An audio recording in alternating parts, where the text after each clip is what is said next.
Hey, everybody, waitingfornextyear.com podcast. I'm going to dial up Jake Burns in just a minute. We're going to talk about all the Cleveland Browns draft picks. But I want to tell you about our sponsor, Minuteman Tickets. That's the best way to get tickets for any event that you want to go to. MinutemanTickets.com. But the best way to deal with them is to call them on the phone. You could save yourself some money on fees. You can talk to a real live person who's going to help you out. Having that human contact really helps in this day and age, especially when it's somebody who actually cares about whether you go to the event and how much you're paying for the tickets. And we've all logged onto those sites and had surprises at the end when you go and you see all the fees and everything.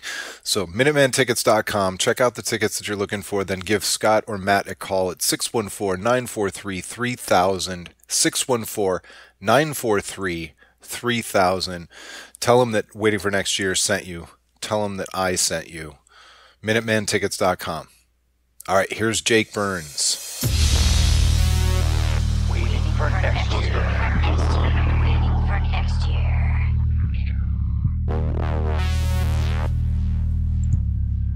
So Jake Burns, in your wildest imagination, did you actually think that you would get Baker Mayfield? No, actually, yeah, I think that everybody, you noticed it picked up steam. The rumors, the rumors kind of took a life of their own here toward the end of the week. But it seemed as though he was picking up steam from people with actual credibility heading into Thursday, late Wednesday night into Thursday, and then even last, you see a lot of those Baker Mayfield name coming up. It's more and more serious, but then you hollow back on Mitch Trubisky the year before, and how many people were saying that it was going to be down to the wire whether they were deciding about Mitchell, I should say, or Myles Garrett. And I didn't think so. I still thought, man, leading right up to it, until I saw, I tried to keep off of social media leading up to it as best I could, and until I saw that his live feed had him picking up the phone. That's when it's real, and it seems as though that's when Baker knew it was real too. Dorsey kept it tight to the chest, man, all the way up until the last minute.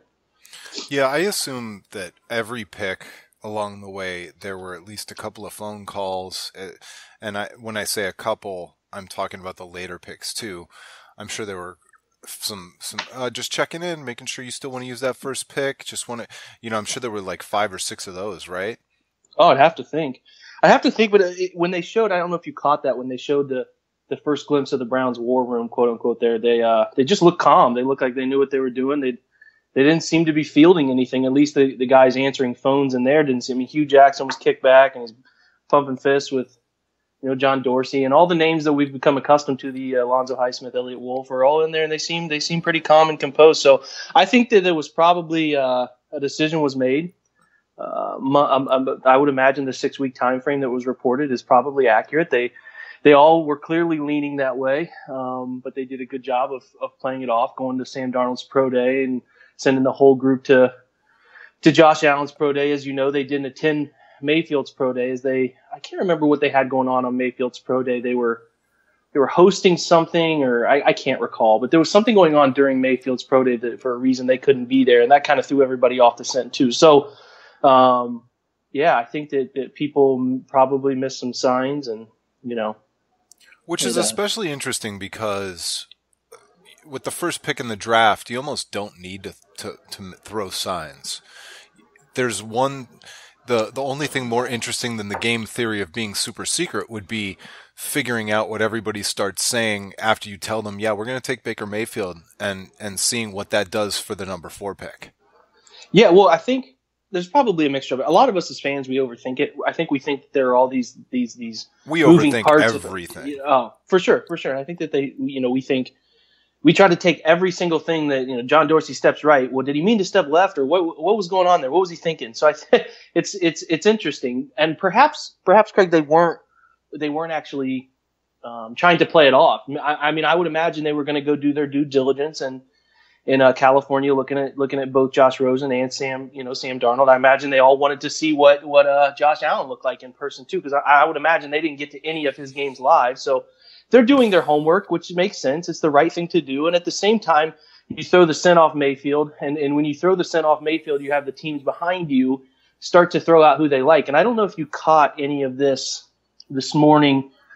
It was a little bit yesterday too, but the idea that you could have taken was floated out there. The idea that you could have taken Saquon Barkley at 1 and then you could have got Mayfield at 4. Well, if you listen to 2 interesting interviews from Todd Bowles, he's point blank asked if Sam Darnold was the top quarterback on his board, and he deflects it both times, and he doesn't want to talk about it. And it's very interesting to me because at what point, you have Sam Darnold. I'm just trying to figure out how is it in any way advantageous to not say he's your top quarterback. There could be some underlying things, but it's peculiar. And I think that the theory that the Jets were going to take Baker Mayfield as their top guy is there's something to that. And I think the Browns felt that way. And they had their guy at 1, and they said, hey, we need to take him, and we don't want to risk it. Well, and certainly that it would have been a risk if Baker Mayfield, well, obviously Baker Mayfield was the Browns' number 1. I heard those comments. I actually heard Will Kane describing them. And I do devil's advocate, what if the coach had strict instructions from the front office before doing interviews to just your answer is, we're not going to tell you what our board was. We're not going to let you in on our process. Maybe he didn't have permission to reveal that, but I'm with you. I get it. Yeah. There's any number of things we never know. And you never know what goes on behind closed doors. You never know if John Dorsey was being pushed in 100 different directions and he eventually just caved. Maybe he loved it. You don't know. There's things you don't know. When I break down film, I'm doing a lot of guesswork and what the play call was and where people are going. It's the same way. We never truly know. And even if you get a tell-all book, man, you don't know. You don't know if they're telling the truth. So it's interesting. I think that my best guess, based on everything we've read, is that the Browns didn't want to risk their top quarterback not being there at 4. Although a lot of folks think he could have been. We don't know. We don't know if the Giants loved him at 2. You don't know if the Jets were going to take him at 3. I think they had a strong inkling that was going to happen. And, when that transpired, the idea and the rumors started to get out weeks before that the Jets were in love with Mayfield. And I tend to believe that based on a guy I really respect, Sean McVay out in LA with the Rams young head coach, saying that he would have, if he didn't have his ride or die, Jared Goff, he would have given up the whole farm to go up and get him. I think that they loved him. I think they love him.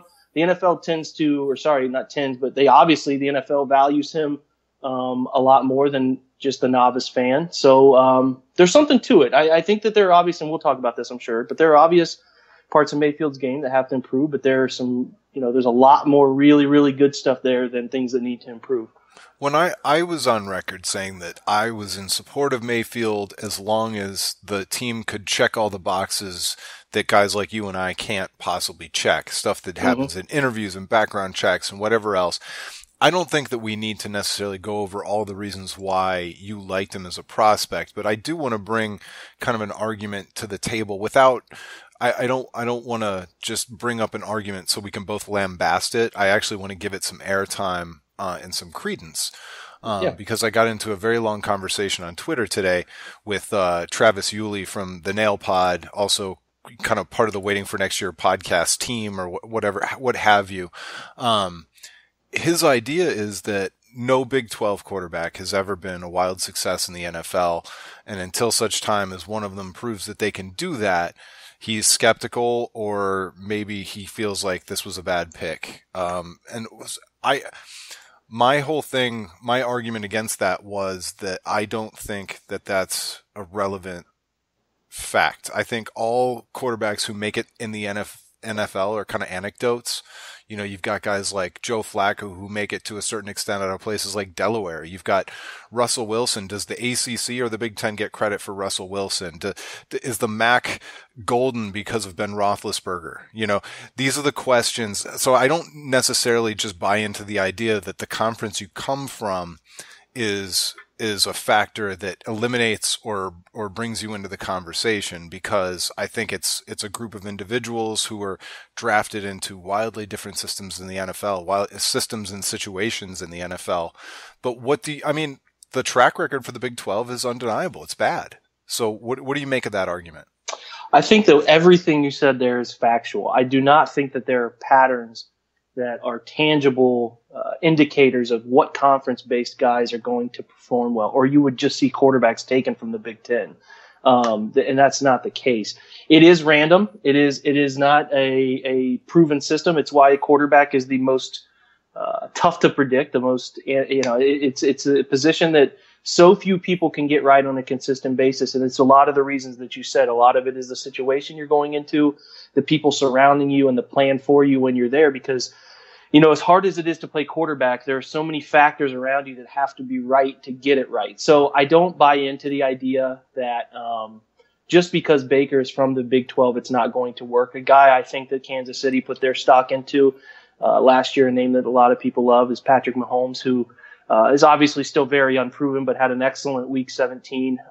His teammates rave about him, how he did all year in practice. The kid's electric. I think he's going to be really good for the Chiefs. So to your original question, I don't see a correlation between conference and success and failure for quarterbacks. It is just too random. You have to look for traits that you believe in, and when you get that guy, the plan you have. And a lot of people try to put together plans, and some plans are good, some plans are bad. That plan has to be on the money. It has to be right, and it has to be right from a on-field play perspective, and it has to be right from the surrounding factors. And you're obviously putting trust into a 21, 22, 23-year-old kid to accept a gratuitous amount of money, such as Baker's getting in his position. It used to be way more back before the rookie cap sanctions kind of set in place, but you trust that they're going to do it. So it's 50-50 on how it's going to work. I don't think it's conference driven. I think that, in this case, like you said, there are undeniable factors about the Big 12 that their defenses do give up a pretty good number of points. If you're going to try to argue against Big 12 defenses, you're probably going to lose that battle 10 out of 10 times, but you got to dig deeper. When you look at, top 50 defenses played, Baker Mayfield actually led the group in top 50 defenses played, even top 25 defenses played, and performed better than anybody in the group. So, while there's no denying that the mid to lower tier parts of the Big 12 are absolutely terrible defensively, you got to look too at how he performed against the really, really good defenses, both Big 12 and out of conference, Ohio State, Georgia, those teams as well. So it's not a perfect science, as you know, as you elaborated on well before I did here, and I just can't place stock on a conference being the indicator of where it's going to go right or wrong. And who was the last? I think the last highly drafted Big 12 quarterback that had a reasonably good career was Sam Bradford? Yeah, Sam's probably the guy. I mean, if he stays healthy, he's extremely accurate. I think you've got Vince Young and RG3 as well. Yeah, those are the most recently drafted high guys that you feel are comparable. I mean, I don't think that Sam.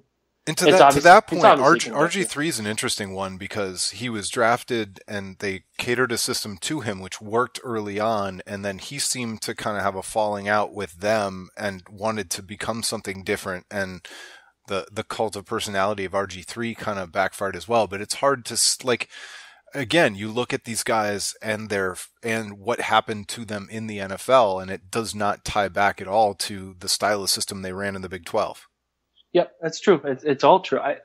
It's tough depending on one thing because, the Big 12 gives up a lot of points, but there are other conferences. The Pac-12 plays pretty terrible defense too. So, I hate using the word narrative, as you know. I hate using the word lazy because it's super critical of someone to say it's lazy, but it's just not a well thought out argument. I don't necessarily agree with it. So Baker Mayfield, I wouldn't say that the Browns are getting overwhelmingly great reviews for drafting Baker Mayfield, and that's fine too. It doesn't mean anything, but it's something that, we do have to talk about.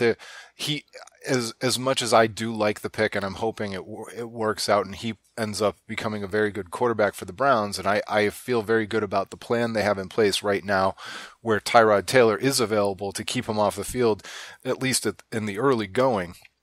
There's no denying the fact that Baker Mayfield is not Peyton Manning and he's not Andrew Luck. There was not that guy. Is that the only reason why the Browns couldn't get a higher grade on this draft selection the day after, as meaningless as it is the couple days after?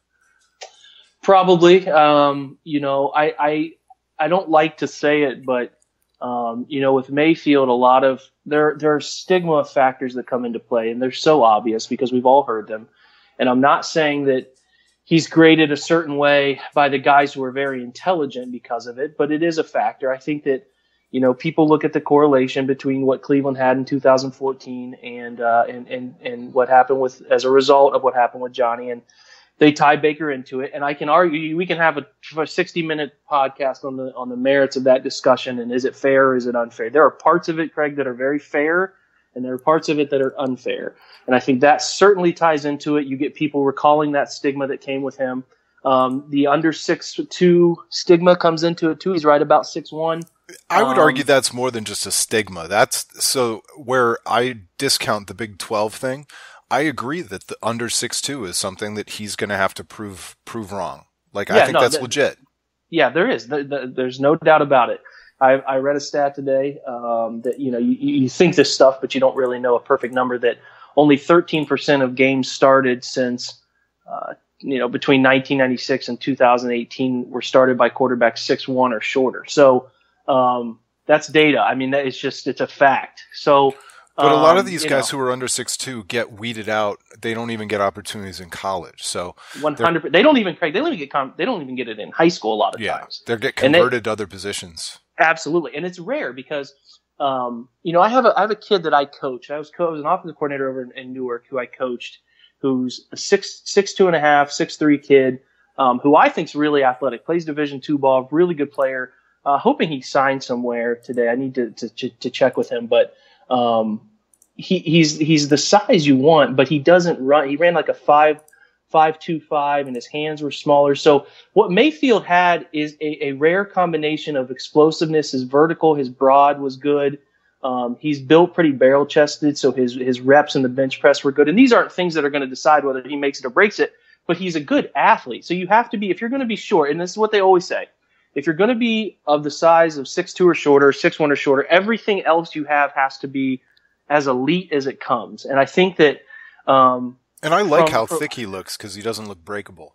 Yeah, exactly. And that was the part of Johnny that everybody overlooked, was that the guy was just very narrow built. Slight. And very, and his shoulders were very and I even think that his shoulders look, I don't know if I pay attention to this kind of stuff, but they look similar to Josh Rosen. Like Josh Rosen's upper body, Josh Rosen weighs 215, 220, but his upper body is so fragile looking that it gives me intense amounts of pause when we were looking at him about whether he was going to last. He obviously had the shoulder injury already, but no, he's built well up top. He's an explosive athlete. His hand size is good. So for his size, the other aspects of what you need that player to be are what they have to be, and that's a good thing. So, to take back the word stigma, it is a real thing. It is a factor that he's going to have to overcome. He's going to have to show that he can find, guys who are shorter on the shorter side of things. The best ones anticipate passing windows. They understand how pockets develop, and he does that stuff already. But in the NFL, that stuff's going to get tighter. It gets more narrow. The hash marks are tighter than they are in college. Guys are quicker, so he's just going to have. And I'm not. I got a friend. I always kind of call back on people I talk to about this stuff. But I got a friend of mine who starts in the CFL, and he said the transition to game speed is overblown. He said the transition is not that much different in terms of game speed, players around you from where you play in college. But it does get tighter in terms of how it feels around you. The pocket feels smaller, and the windows become tighter. So that's something that he's going to have to just work on. And that's the beautiful part of the plan that you mentioned there, is that he doesn't have to play when Cleveland needs him to play. He can play, and they need to stick to this. And this is an entirely different conversation too, but they have to stick to playing the kid when he's ready, not when he needs to play. So that's important for him. And that's, if he gets a system where he can use, I like what Todd Haley does offensively. Todd Haley does a lot of driving the ball downfield. He's in the gun a lot. He throws a lot of quick screens. He gets the ball out of the quarterback's hands. If they can do those things, they can have success with him, a lot of success with him. All right, let's move to Denzel Ward. One of the picks that I think probably leads to the Browns not getting a good draft grade, because everybody expected him to take Bradley Chubb. Instead, they take Denzel Ward. They take the number one cornerback in the draft, somebody that I think a lot of people are saying was overdrafted at number 4. Personally, I understand that. I would have wanted Bradley Chubb too, I think, just based on everything I read. But at the same time, if you are going to draft a corner, this is the guy you wanted to draft. I expect him to be a starter, and if he becomes a really good starter, the Browns will look good in hindsight. So where did you come out on the pick itself, but also the strategy of taking him there and not somebody else? Yeah, I think everybody would have been extremely happy with Bradley Chubb. Like you said, it was a guy who his film explodes, the numbers match up, the positional value adds up. All of those things add up. So I get is it. it Everybody a was mistake? expecting. I don't think it was a mistake. I think that how I'm going to frame it is this. We obviously are smart enough with the guys at the top of the draft. They're intelligent people who put out data, intelligent people who watch film that tell you he's good. And you can deduce he's good right from the bat. So the Browns had to make a decision. We have this corner over here who we really love, Denzel Ward. He's the top corner in this draft. We have the idea that we can trade back and maybe get this kid if we want to. He's a part of tying into trading back, because if you trade back, you're not getting anybody like Bradley Chubb. That was their decision. They didn't get an offer. This is twofold. They didn't get an offer that they liked. It was clear Buffalo, who was the big trade partner, didn't want to give up their second first-round pick. So they eliminated the idea of trading back. They said, we're not going to get enough back to feel good about making a trade back, and we don't know. Part B of that is we don't know that our top guy will be there, Denzel Ward, at 12. So we're risking too much. So then we you come think back they to had him analyze rated it. ahead of Bradley Chubb?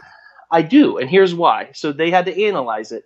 What do we need more? We signed E.J. Gaines. We signed T.J. Carey. We signed Terrence Mitchell. We signed players at corner.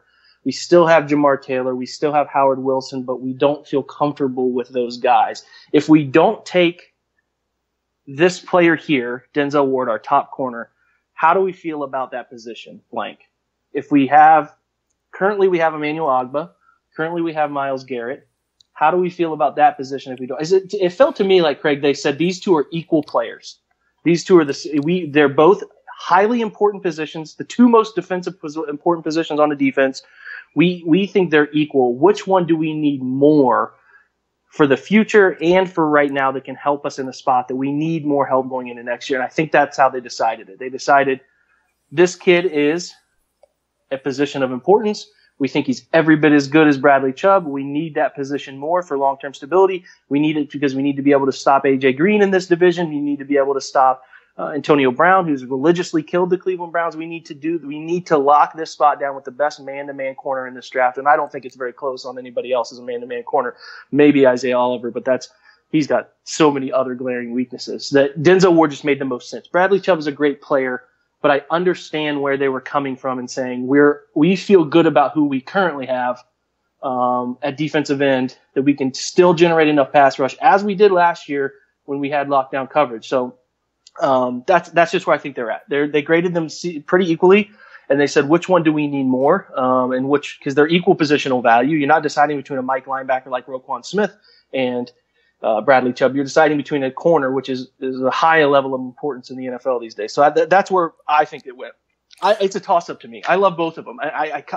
When they drafted him, I was very surprised because there was little to no buzz truly connecting those two at 4. I mean, they had him in with the pro day they had up there alone, but you don't believe Cleveland's going to take a Buckeye until they actually do it. So Dustin Fox nailed the entire first round. Dustin Fox kept kind of screaming. I think he probably thought it was more likely in a trade down scenario, but he said, I just can't. I think Denzel Ward can end up with the Browns. I think I heard him say that a couple of different times.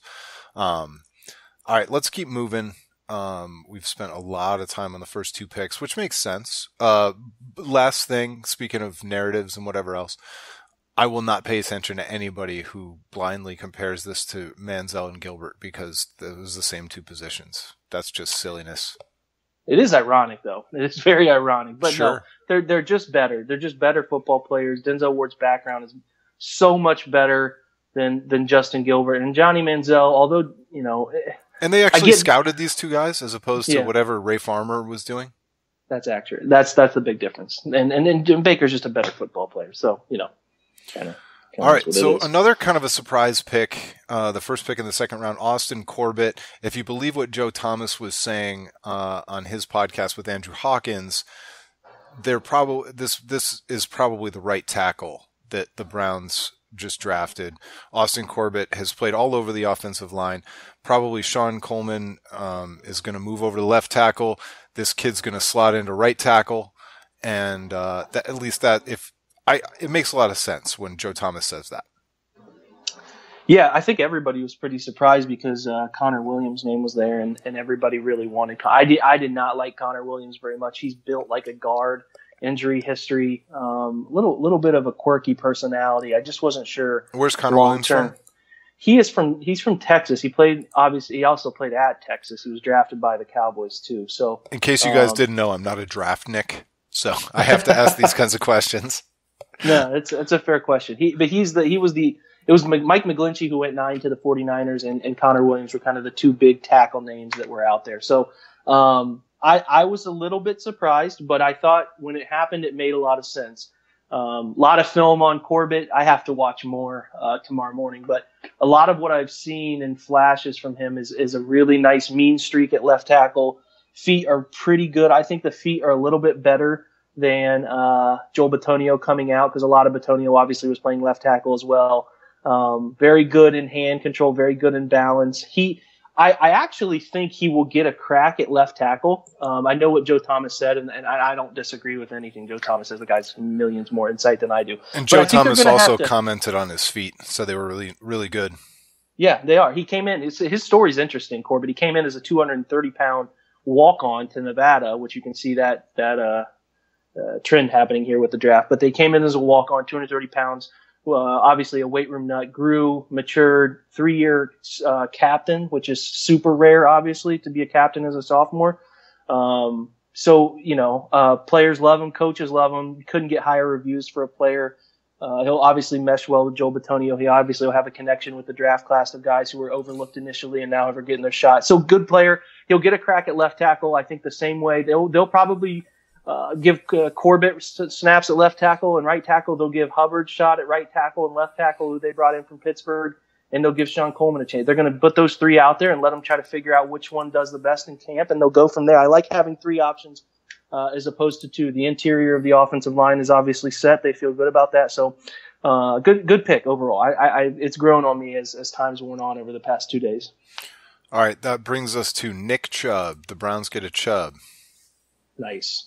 Yeah, he's a good player. I mean, Nick Chubb is not. If you watch him, he was coming out of high school. He's one of the most explosive 5-star running backs we've seen. Was unbelievable as a freshman. Had the terrible ACL injury his sophomore year.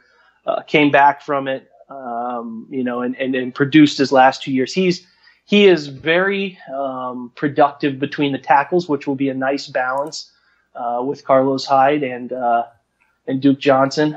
It probably lends Duke Johnson to play a little bit more slot, and I think they'll put Jarvis Landry at a little bit more outside flanker at Z. So I think that you'll see the best part of this draft is that they lended themselves offensively a lot of positional flexibility in terms of where they align guys and where they get them on the field. So that's a good thing. But no, I like Nick Chubb. Good between the tackles, good feet. I don't have any other word for him other than dependable and solid, and that's what they needed. They needed somebody who they could give the ball to between the tackles.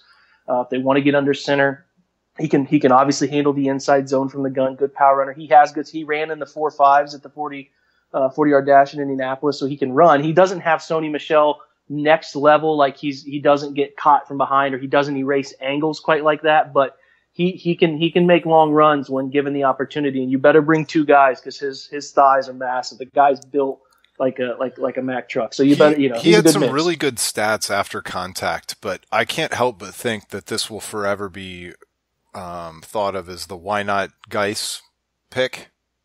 Yeah, have you paid any attention to the rumors circulating about him? I heard a little bit, but why don't you tell everybody? So, I'm not there. I don't know. There are rumors that circulated that at a pro day, he literally he showed up and blew off the pro day. And there were rumors that there was a level of not being there, if that makes sense without saying it. Mentally from the night before, a lot of stuff. His agent actually dropped him before the draft because he couldn't work with him anymore. So, a lot of red flags. Not to say that Dorsey didn't pick guys with a red flag here, but they were obviously strong enough red flags that they did not feel good about taking him. So as much as I love Darius Geis on film and everything about his story and overcoming things, there's a disconnect somewhere, because that kid is every bit as good a runner on film as Saquon Barkley is. So there's something they don't trust. They were Justin Gilbert-like red flags. Yes. But he didn't go 8th. We took him. It's just well, there was no Ray Farmer working the draft. So. Yeah, it's a nasty scar. So no. I mean, Darius Geis is a good player. He's gonna. I hope he does well. I hope he can keep it on right. But I get Nick Chubb. The pick for the Nick. I mean, you're just getting a really nuanced running back who can do a little bit of everything, and he's uber athletic in terms of just raw natural ability. He'll be able to catch the ball in the backfield if they need him to. I think Browns fans will love him. I view him as a better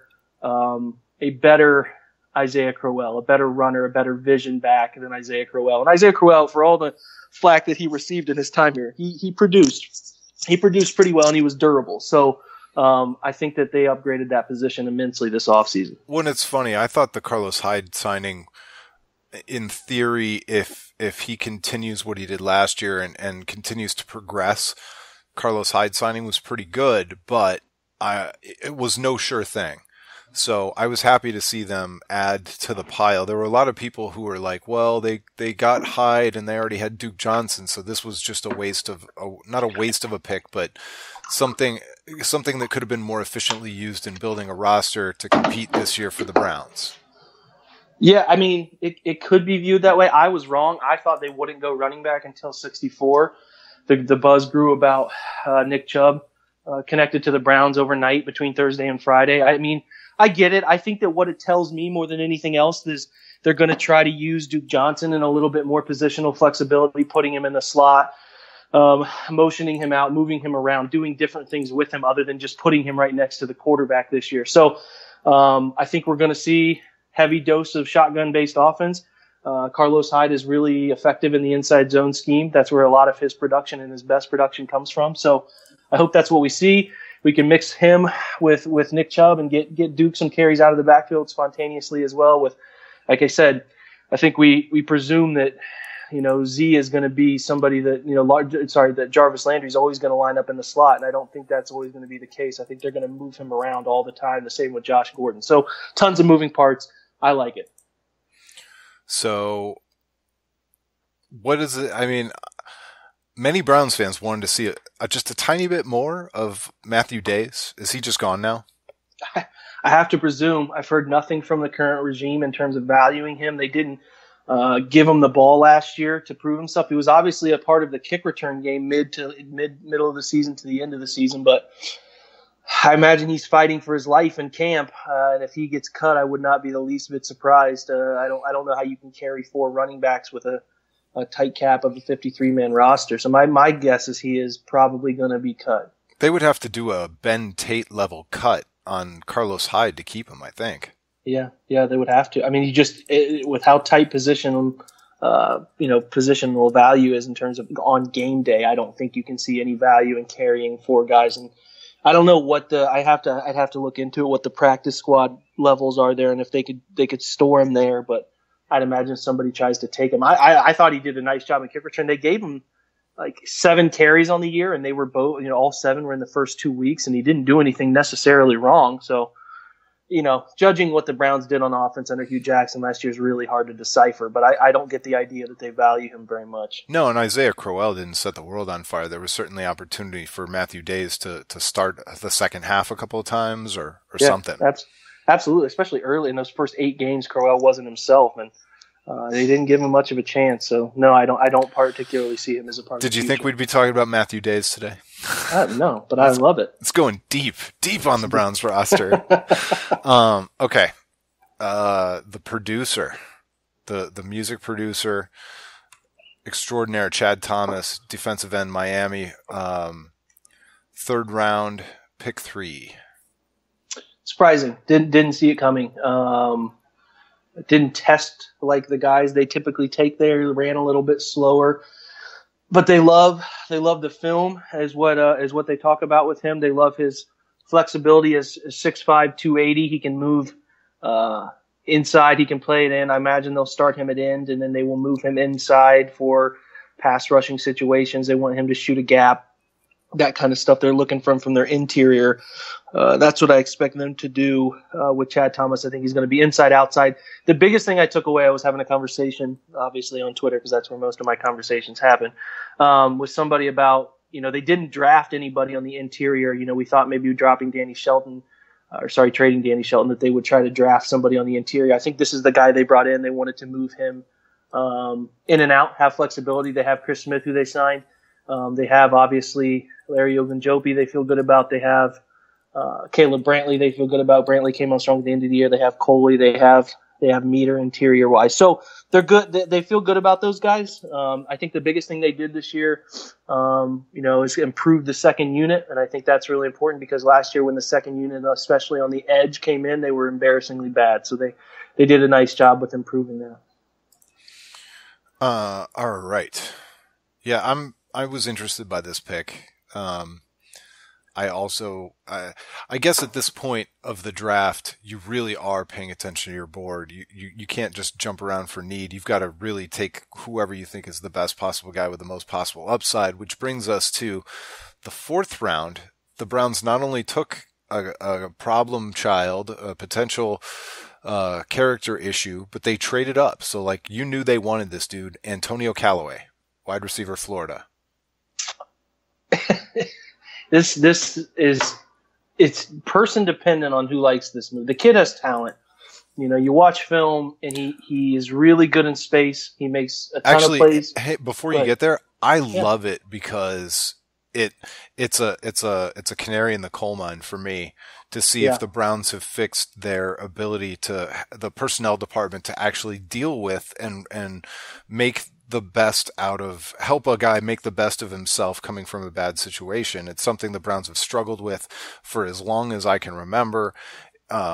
It's a reason why, when Mangini came here, we wanted to draft nothing but choir boys for a while, which also doesn't work. You need a mix of people and you need to have systems in place to help these guys self-rehabilitate, whatever you want to. You can't rehabilitate somebody who doesn't want to be rehabilitated, but a personnel department to work with these guys to make them better. Yeah, I think you're probably right about that. Is going to be a challenge of if they have to feel like this. The kid, they fell in love with the kid on the field. He can play. He makes plays in space, fast. There's a couple good clips of him embarrassing Minkah Fitzpatrick. There's no doubt the kid can play. They have to have looked at what happened at Florida and said he didn't get charged with anything. He's trying to turn his life around. I was actually on board with the idea of this kid until the diluted sample happened at the combine. Yeah. I don't know the level of severity of the diluted sample. I don't know, man. I don't know about weed testing. I'm not good at that. But I don't know if that's an actual failed test or where the NFL will start him in the rehabilitation program since he had that. I don't know. I do know I don't love it. I don't love adding that to this group. I get where you're coming from, and that makes a lot of sense. I just don't think the risk is worth it because the value in it is not going to be as worthwhile as the risk to me. Because if it blows up, it could blow up bad. Because it could take two guys out if he pulls somebody we know who's important down that path with him. But your hope is here, him working with Antonio Brown in the offseason, him working, alongside Jarvis Landry, who's a notable leader, a reverted Josh Gordon who's going to tell him, hey, man, I'm the example of a guy who didn't get his head on straight and those sorts of things. You hope that's the case. That's the case here because the player can play. It's just a matter of if the man can be the man he needs to be.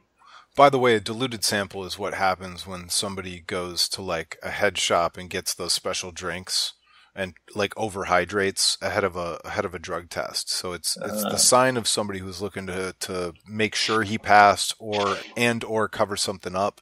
So I don't think it's the same thing as a full-on test failure, but it's something that I believe, didn't Jabril Peppers have that too?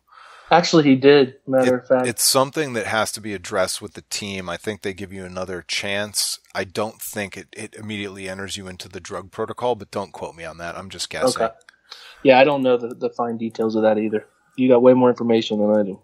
Well, following the Josh Gordon thing, I do far fewer X's and O's and a lot more in terms of that other kind of background stuff that I could do. I dig it. So that's where you can count on me. I know a ridiculous amount about when you remember the uncapped year in the Washington Redskins getting punished. Oh yeah, I could still quote every bit of that to you, but wow. that's my level of research and opinion on stuff. Nobody cares about that at all. All right, so that's Antonio Callaway. This is a total boom or bust, but I actually feel really good about it. He's been mentored by Antonio Brown. It seems like he learned, or at least he's saying all the right things about learning, as opposed to what you were saying about the rumors about Darius Geis. It feels like he's taking responsibility. He wants to get better, and maybe the Browns could be the beneficiary. That's certainly, I mean, a 4th round pick. Why not, man? Why not? Yeah, no, there's angles to look at on both sides of that one. It's clear John Dorsey has set a precedent that he will give guys second chances. We knew that before he got here. Why we didn't expect to see some of that.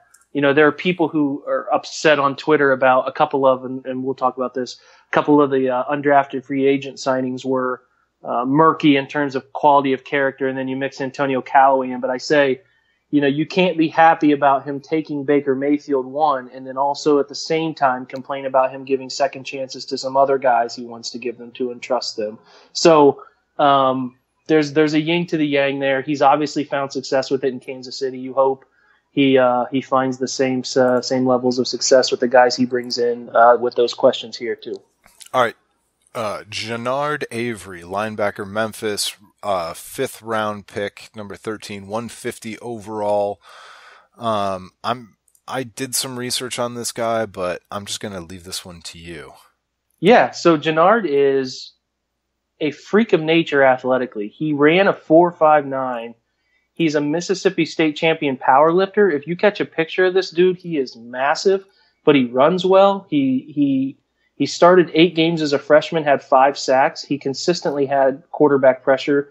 Had 8 sacks in his first 2 years, had another 5 sacks his junior year, and he had 8.5 sacks to go with 22.5 tackles for loss his senior year. So, but they actually think he's going to be a Mike.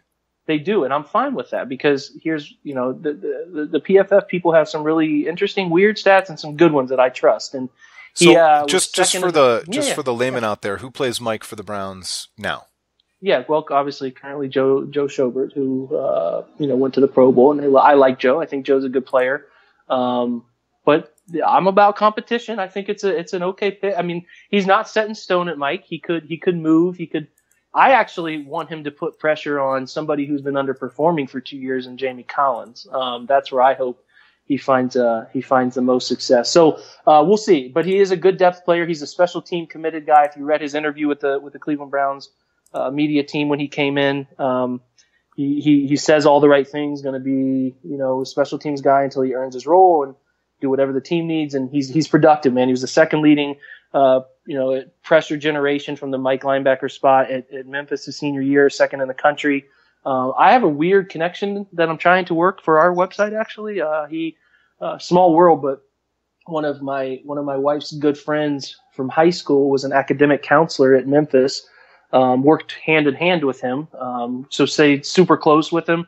He FaceTimed her when he got drafted. They're really close friends. So I'm trying to work a little interview for us on our end, and that's awesome. We've made a connection here over Twitter. She says he's one of the best guys she's ever come across.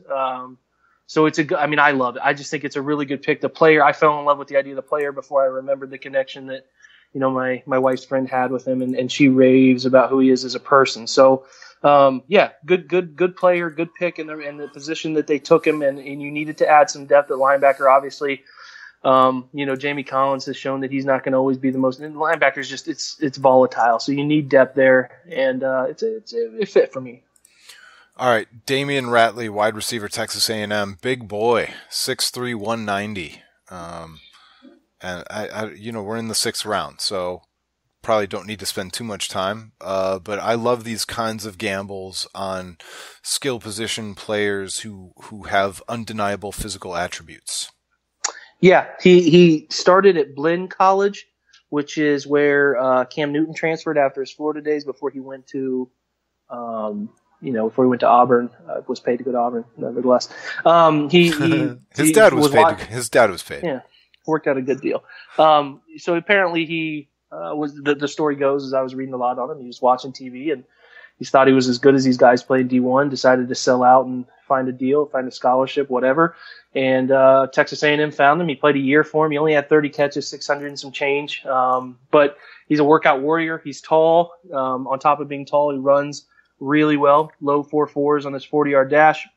Before we freak out about catches and yards, he played with absolute terrible quarterback play as far as the consistency goes at Texas A&M. So I like it. Upside pick, can really run, could be a factor in special teams. You take a risk on a guy who sometimes these late guys are analytical, driven from a combine perspective, and I think he could be somebody who they value more along the lines of a Will Fuller, somebody who can run the top off of defense, which opens up layers of things beneath them. You make zone coverage loosen up, and it makes life easier for Gordon, Landry, Duke Johnson types. And it's always great to draft guys this late who you think might project to be special teams players so that they can really earn their way onto the starting roster over time, over a couple of years. But if you draft guys who cannot play special teams, there's nothing, it's hard to keep them on the roster. Yeah, no, you're right. I mean, you can't take somebody in the 6th round who you just want to sit on the sidelines for a couple of years. He's going to be a gunner on the punt team. Is he going to be a contained man on kickoff, a safety on kickoff? That's what you're taking there, and you're taking a guy who, like you said, can hopefully give you something down the road if he can develop a rapport with Baker and, refine his craft a little bit. All right, I didn't look up Simeon Thomas, the corner from Louisiana at all. Yeah, he's from UL Lafayette. He is a freak physically. He is every bit of 6'3". The long-armed wonder who we called Go-Go Gadget arms was Carlton Davis, had 34.5-inch arms width-wise, which is just ridiculous. It's like your arms are touching the ground when you get in a squat. He actually has longer arms than Carlton Davis and a 6'3" frame on top of it. He's 35-inch arms, which is just stupid long, really quick, can run in the fourth, ran a 4.40. He tested explosively in the vertical jump, tested explosively in the broad jump. He did only do 7 bench reps, but they don't, what I've noticed is they don't really care about, all too much about core strength. Antonio Callaway, only also did, I think, like 8 reps on bench. So they don't care. I mean, and bench is an overrated factor in strength in general, but, that's not something they care about so much. But Thomas is an upside pick. I mean, the guy's 6'3", he's a little older he can run. too. He's 24.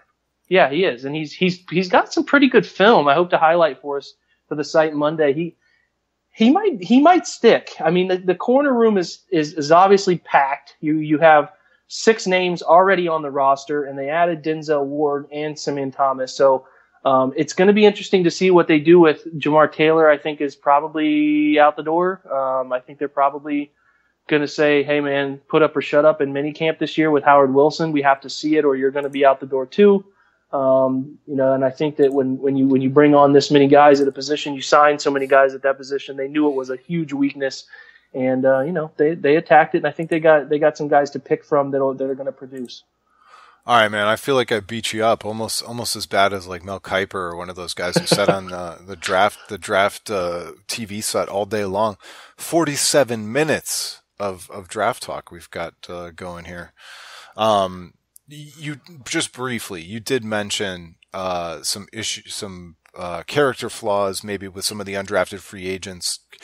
I don't know what you're talking about. What are you talking about?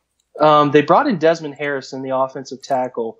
Hang on just a second. I have the list. It updates. This is a night of undrafted free agents get signed left and right. So they brought in Desmond Harrison, undrafted free agent tackle from West Georgia. Desmond Harrison was a name a lot of people floated around as far as a drafted tackle. He started at Texas, got kicked out of Texas for a plethora of problems, ended up at West Georgia, has a lot of skill, obviously, but the kid has drug issues. He was charged with something or another. He was charged with I don't want to be wrong, Craig. I have to look it up, but I know he's running. He was expelled from Texas and transferred. Montreal Meander's another kid that they're bringing in. He was charged as well with with hitting a female. The case was dismissed, but he was expelled from his original school too. So, I don't have the ability to do the same legwork that these guys do on the guys they bring in, but you hope that they're giving these kids a chance based on the fact that they feel their characters turned around. Like I said, John Dorsey is a track record of doing it, and you hope it doesn't ever backfire in the worst kind of way, that a value of a player is throwing off the value of other players around them. So, I trust it. I don't have any reason to not trust him right now. But there's no doubt that you see some guys who have been signed who have a murky record. Yeah. And the same thing with, Caleb Brantley wasn't a John Dorsey draft pick. You picked Caleb Brantley in the 7th round last year. That kid had top 3-round talent, and he had a really good rookie year, and he seems to have turned a corner as a person based on what everybody says around him. So there's value in somebody who's been down and they've had it all taken away from them. There's value in those guys, because when you have stuff taken away from you and you see what rock bottom is, it can change you. It can truly humble you, change you as a person. There's still the angle that could happen where you go into Josh Gordon, where it's, you're a repeat offender because you just can't help it. There's that, but there's also those guys too, who I said, who are changed people. It changes you. So you do that. So you do your legwork on that. If you feel like those guys are changed guys, you hope that, your evaluation is right about them. All right. Well, that's good stuff, man. I appreciate it very much. I'm sure the audience appreciates it too, because it's really hard to keep track of all these guys. And not only all these guys, many of the guys that the Browns didn't take, and then doing your homework real quick. Certainly we know for a fact that, if the Browns get lucky, 50% of these guys will work out, including the top 2. That's just how these things go. But it's fun to talk about the draft way too close to it to actually analyze it. Overall, Dorsey's first draft, obviously I think it's good enough. I'm going to give him another one, but no, I'm not asking for a letter grade, but in terms of your expectations heading in and what he accomplished, you feeling good? You feeling okay? How much better do you think the Browns got this weekend? Yeah, I feel good. I think that their roster, a lot of what their roster was intact before the draft. They picked guys that I think are going to help in the future. Some guys who will help right away. It was a good mixture. There's some, anytime you study the draft, you're going to have guys that you think should have been picked and they didn't take. I'm okay with they don't take the guys I love, as long as I understand the rationale and I can get behind the decision to do it. And I understand pretty much every decision that they put in place. So I feel good. I don't feel great, but that's okay. If you hit, like I said, I feel good. I don't feel great, but that's okay. Because I'm wrong more often than I'm right. So it doesn't matter all too much what I think. But this is ultimately, Craig, like man, it's going to be judged by the number 1 pick here. We can have Denzel Ward be a really good football player for a decade, and you can have a couple of these other guys be good players for a decade. But if you don't get the production from the quarterback here that everybody is expecting down the road, it's just not going to be viewed as a positive first draft for Dorsey. He is Jake_Burns18 on Twitter. That's a must follow account, and not just because he writes stuff for Waiting for Next Year. Some of your best material is actually on Twitter, in the Twitter world, with the videos and the highlights and all that kind of stuff. So make sure you all go out there and follow Jake_Burns18. Thanks to our sponsor, Minuteman Tickets. You heard me talk about them at the beginning of the show. If you really want to get a good deal on tickets, pick up the phone, deal with human beings, Scott and Matt, 614-943-3000. That's 614-943-3000. Thanks so much for the time, Jake Burns. Hey, Craig, thanks for having me, man. Anytime. All right, until next time, thanks for listening. It's been the waitingfornextyear.com podcast.